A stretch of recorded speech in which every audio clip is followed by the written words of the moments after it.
Hello and welcome, and today I'm going to tell you everything you need to know about the poem Mother Any Distance by Simon Armitage. Make sure you watch to the end, as I'll also give you some tips on which poems you could compare it to if it comes up in your exam, so that you can maximise your marks. Simon Armitage is a West Yorkshire poet. He's been a shelf stacker, DJ, probation officer, teacher of creative writing and professor of poetry. And ever since he wrote his first volume of poetry, Human Geography, in 1988, he's been a somewhat prolific writer. He's dabbled in fiction with Little Green Man and the White Stuff, even travel writing, busking around Britain, offering to write and perform poetry as payment for supper and a place to sleep. And as of 2019, he's also the Poet Laureate, the person appointed by the Queen to write verse about important national events. Mother Any Distance comes from Book of Matches, a volume of poetry published by Faber and Faber in 1993. The collection is divided into 3 sections. The first section contains 30 sonnets, each of which can be read in the space it takes for a match to burn, so around 20 to 30 seconds. The poems in the first section are all untitled, so don't make too much of a fuss about the title in the exam. Technically, its title is merely an asterisk. The AQA anthology has just taken the first line of the poem to give it a title in the collection.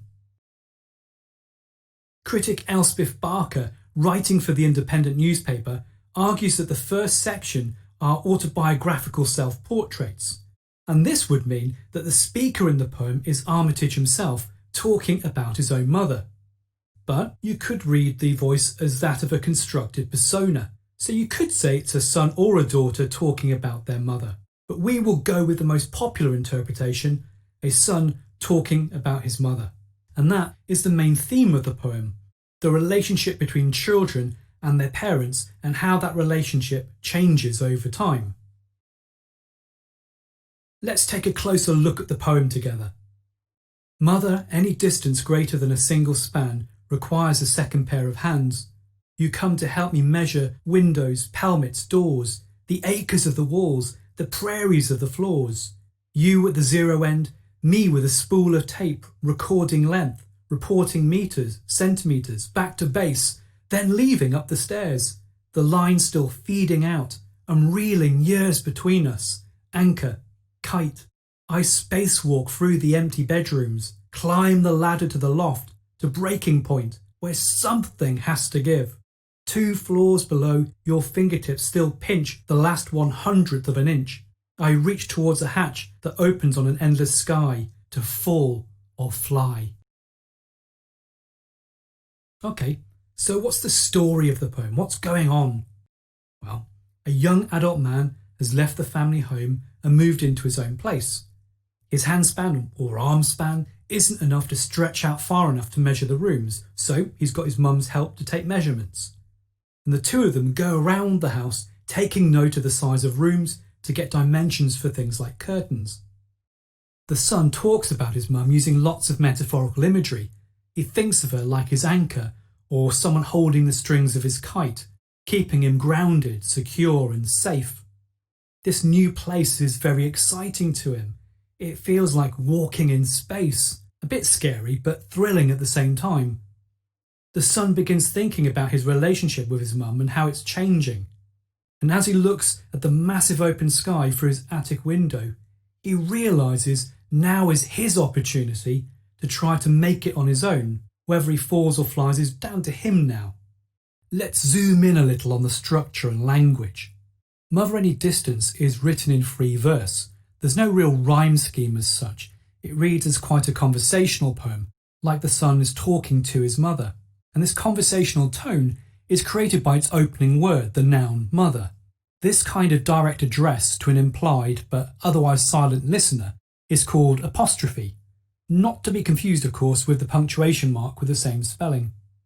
Apostrophe is a dramatic rhetorical device that tells us the object, idea or person being spoken about is important, so already implying that the speaker feels very strongly and positively about his mother. Though the first section of Book of Matches is a collection of sonnets, this one is actually 15 lines rather than 14, And this extra line is a bit jarring.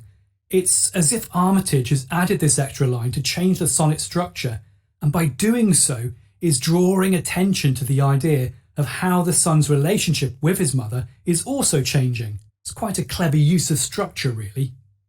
Aside from the rhyming couplet at the end of the poem, we also have another structural device common to sonnets, the volta. A volta is a turning point in an argument or an idea. And just by looking at the poem, you can see it almost leap out at you. It's signified quite clearly by the markedly shorter line where something has to give. That line has to give feels like a change, and the last part of the poem certainly feels different. As the speaker reaches out towards that endless sky, it's as if it symbolises his freedom and independence. He's embracing this opportunity to fail or succeed on his own terms.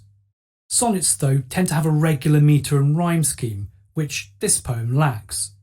There are moments of half rhyme like span and hands, full rhyme like doors and floors, and irregular rhyme structures, recording, leaving and reeling, the rhyming couplet at the end. But nevertheless, there's not a sustained rhyme scheme in the poem. And these partial rhymes are often combined with enjambment, the sentences running over into the next line, all of which seems to suggest the idea that the son is still connected to his mother, even though he's moving into his new home and starting a new phase in his life. Structurally, these features tell us about the enduring bond between children and their parents. The opening line is really interesting. Aside from its apostrophe, it's a lovely example of enjambment, which neatly captures the idea of the son and mother measuring the rooms. Just as the sentence stretches out and runs into the next line, it shows how the son can't reach without his mum's help. He needs her to hold the end of the tape measure, but metaphorically, he still needs her to be there for him. And that enjambment may also be drawing attention to the growing distance between them now that he's left the family home. And at the same time, the linked lines suggest that he still wants his mum around. Even the noun mother is interesting. I mean, why mother? Why not mum? Mother sounds quite formal, even distant. Perhaps he's calling her mother because it sounds more grown up. Mum could be seen as quite a childish word after all. It's as if by using the word mother, he's asserting the idea that he isn't a child anymore and he wants to be seen as a young adult. But perhaps the choice of noun is there to give the moment of apostrophe more grandeur, emphasising the love and respect he feels for his mother. There are also interesting things about the metre of the opening line. The stressed first syllables, mother, any, distance, greater, than, a single, span. These are trochaic, a stressed followed by an unstressed syllable. And that's an unusual metre. Human speech tends to follow the model of the I am, an unstressed followed by a stressed syllable. And trochaic metre is often found in things like nursery rhymes. So perhaps this metre is intended to show their close bond from infancy all the way to the present moment. But span kind of sticks out here. It's a bit jarring because it's an incomplete metrical foot. It's only when you consider the enjambment and see that span is borrowing the re from requires that it makes up a metrical foot. So it breaks the trochaic metre over the line along with the enjambment, and again emphasising that this relationship is changing. And if you're wondering what a pelmet is, it's a kind of fabric trim or an overhang that frames a curtain. They used to be popular, but they've fallen out of fashion since this poem was written. You'll notice there are some fabulous metaphors here. The acres of the walls, the prairies of the floors. These just emphasise how the empty house feels massive to the speaker. To him, it's all vast and full of possibilities, but it also suggests he finds it all a bit overwhelming too. So we've talked a lot about enjambment already, but know that there are lots of examples of it in the poem.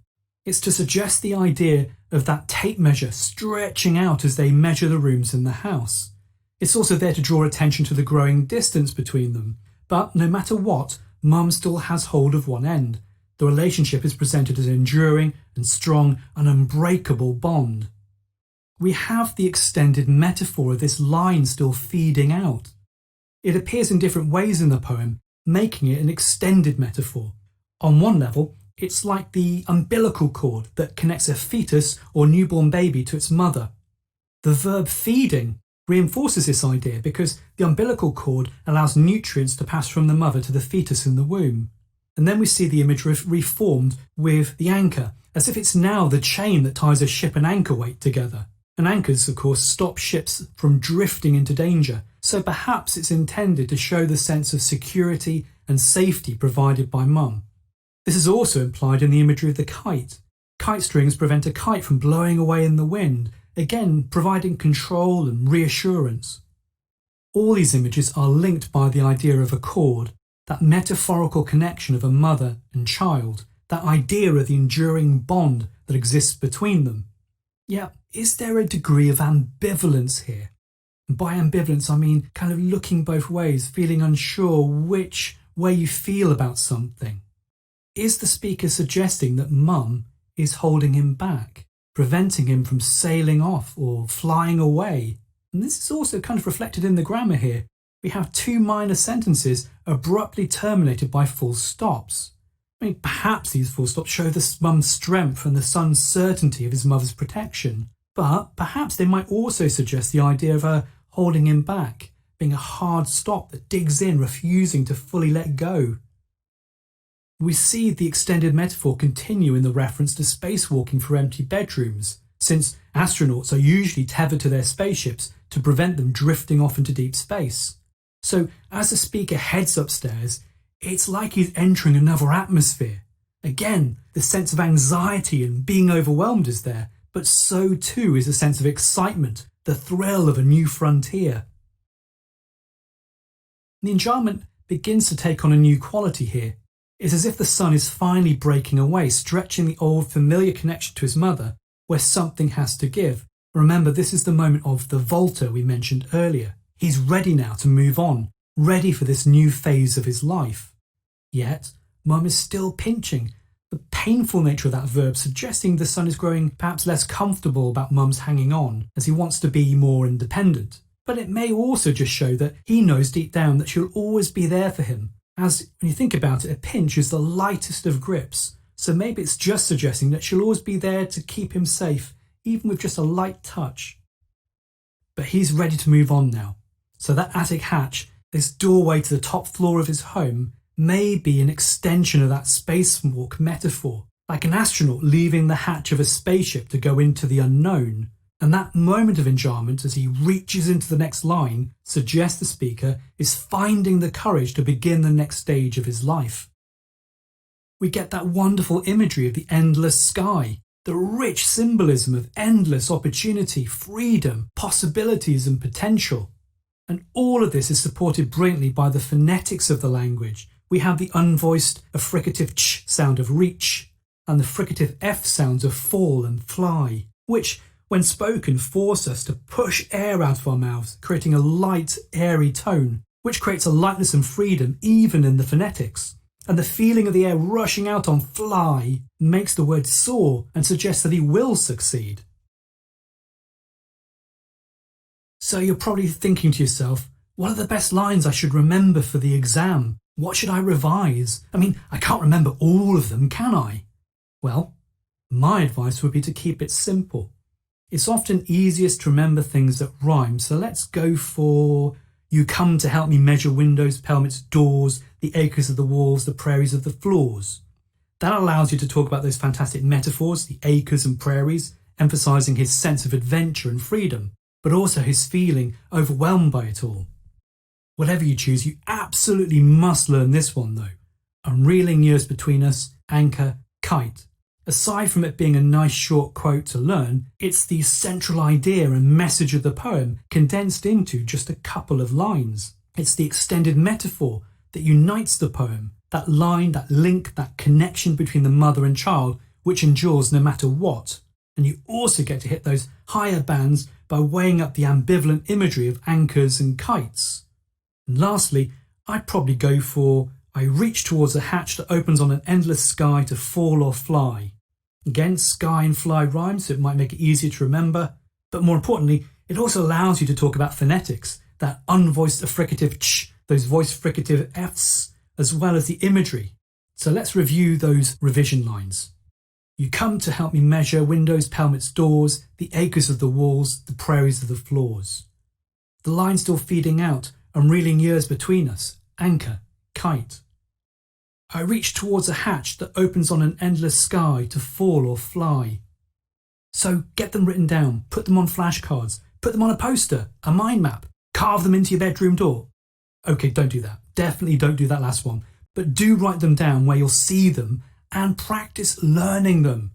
Let's quickly review the themes of the poem. We've got familial love, that kind of love between family members, parent-child relationships, of course, and distance, this time the distance created emotionally when our relationships change with age, which brings in, of course, the theme of getting older.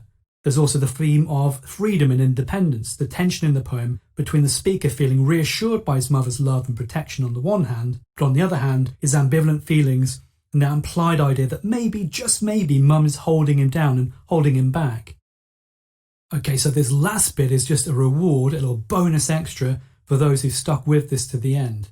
And this is really for those who are really trying to push for the highest possible band and chasing those grade 9s. So I promised earlier that I'm going to share my top tips for which poems to compare with Mother Any Distance. So my suggestion would be to go for the following. You've got things like Walking Away by Cecil Day Lewis, where you could compare the way the speakers reflect on the changing nature of their relationships with their family members. We've got the dad in Walking Away reflecting on his changing relationship with his son. You could also go for Follower by Seamus Heaney. It's quite a nice one there because you have in both poems a son reflecting on their feelings about a parent, and they both explore their admiration for their parents. You could also look at something a bit different like Before You Were Mine by Carol Ann Duffy, and you could contrast how the speakers feel about their parents, particularly as in Before You Were Mine the speaker feels a little bit more bitter and a bit more angry in some respects, so it makes for a nice contrast.